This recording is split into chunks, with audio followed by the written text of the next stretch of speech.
वो लोग जो 15 साल बाद एक दिन के लिए फिर से हो गए थे जीवित। जी हाँ, स्वागत है आपका हमारे चैनल नेक्स्ट नई न्यूज में और एक बार फिर से मैं आपके साथ सादिका कौर। अक्सर मैं आपके सामने हिंदू धर्म को लेकर कई तरह के रहस्य खोलती आई हूँ, चाहे फिर वो रामायण हो या फिर महाभारत या फिर किसने किसको क्या श्राप दिया, कलयुग में क्या हुआ। इसी के साथ एक नई कहानी मैं आपके सामने लेकर आई हूँ। आखिर कौन है वो शख्स जिसने महाभारत के सारे योद्धाओं को एक दिन के लिए फिर से जीवित कर दिया था? तो देखिए हमारी ये रिपोर्ट। आज हम आपको महाभारत से जुड़ी एक अद्भुत घटना के बारे में बता रहे हैं।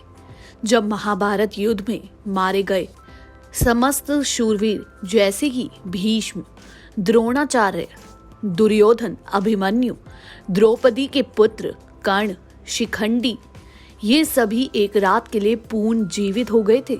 ये घटना महाभारत युद्ध खत्म होने के 15 साल बाद की है। साथ ही हम आपको बताएंगे कि धृतराष्ट्र, गांधारी, कुंती और विदुर की कैसी हुई मौत।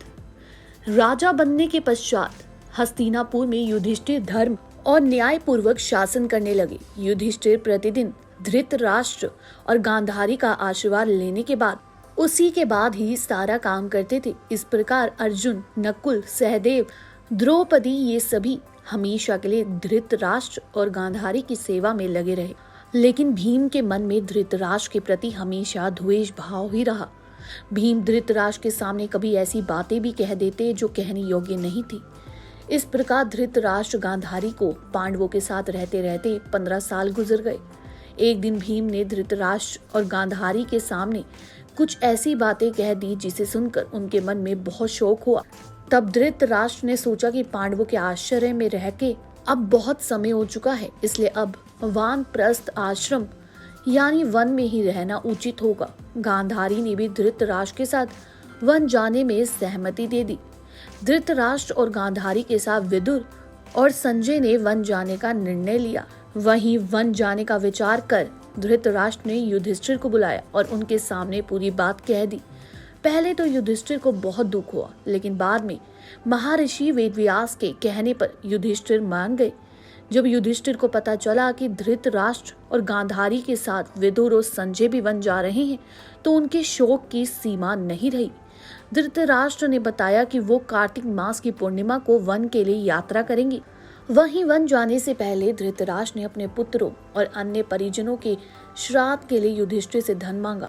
वहीं भीम ने गुस्से में धृतराष्ट्र को धन देने से इनकार कर दिया। तब युधिष्ठिर ने उन्हें फटकार लगाई और धृतराष्ट्र को बहुत सा धन देकर श्राद्ध कर्म संपूर्ण करवाया। तय समय पर धृतराष्ट्र, गांधारी, विदुर और संजय ने वन यात्रा आरंभ की। इन सभी को वन जाते देख पांडवों की माता कुंती ने भी वन में निवास करने का निश्चय किया। पांडवों ने उन्हें समझाने का बहुत प्रयास किया, लेकिन कुंती ने धृतराष्ट्र और गांधारी के साथ वन में जाने का ही निर्णय लिया। धृतराष्ट्र आदि ने पहली रात गंगा नदी के तट पर व्यतीत की। कुछ दिन वहां रुकने के बाद धृतराष्ट्र, गांधारी, कुंती, विदुर और संजय कुरुक्षेत्र आ गए।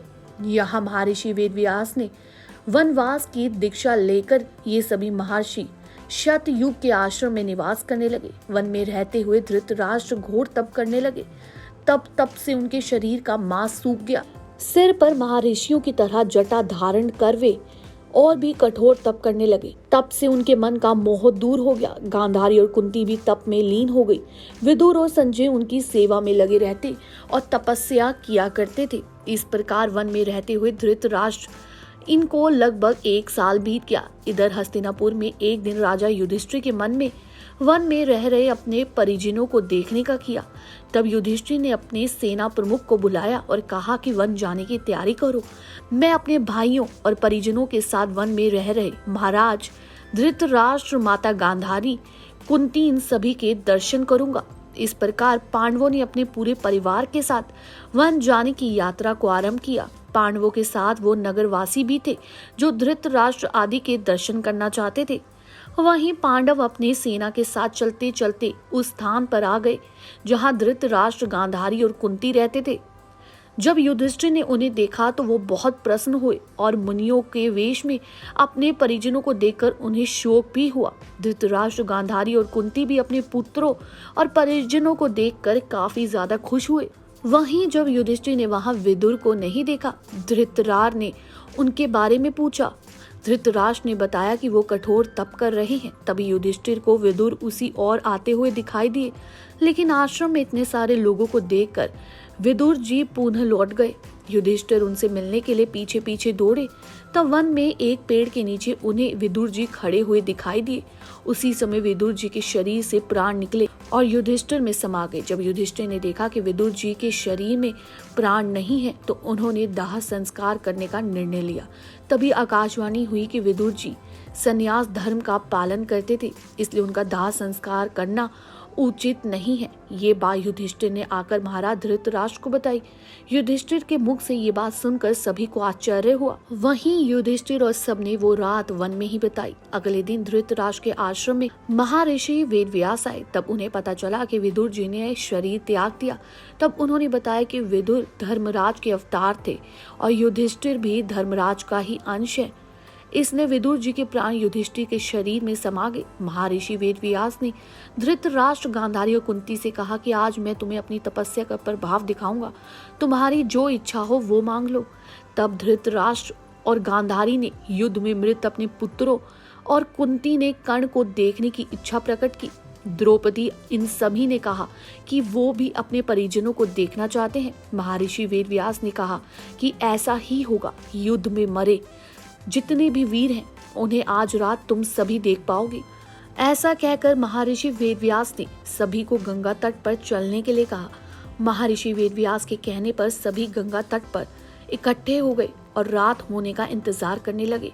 रात होने पर महर्षि वेदव्यास ने गंगा नदी में प्रवेश किया और पांडव और कौरव पक्ष के सभी मृत योद्धाओं का आह्वान किया। थोड़ी देर में भीष्म, द्रोणाचार्य, कर्ण, दुर्योधन, दुशासन, अभिमन्यु, धृतराष्ट्र के सभी पुत्र, घटोत्कच, द्रौपदी के 5 पुत्र, राजा द्रुपद, धृष्टद्युम्न, शकुनी, शिखंडी, ये सभी वीर जल से बाहर निकल आए। उन सभी के मन में किसी भी प्रकार का अहंकार, क्रोध नहीं था।